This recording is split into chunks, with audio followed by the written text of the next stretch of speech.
This is Fistory, Born to be Wild Again. Alam mo ba na ang eksaktong sandaling nagsimula ang himagsikang Pilipino ay may mga lihim na detalye na hindi mo pa narinig? Agosto 26, 1902. Sa isang sikretong pagtitipon sa Pugad Lawin, nakatayo si Andres Bonifacio sa harap ng mga kapatid na katipunero. Ang kanyang apoy na talumpati ay umugong sa dilim ng gabi. Kapatid, punitin ninyo ang inyong mga sedula. Hindi na tayo mga alipin ng Espanya. Sabay-sabay nilang pinunit ang kanilang mga tax certificate. Ang simbolikong kilos na ito ay naging simula ng malaking pagbabago. Nagkakaiba ang mga lugar na nagsasabing doon nangyari ang historikal na sandaling ito.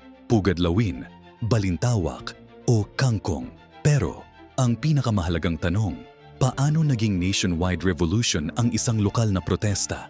Ang sagot ay nasa paraan kung paano kumalat ang balita sa iba't ibang probinsya. Sa loob lang ng ilang linggo, ang buong Luzon ay nagliliyab na.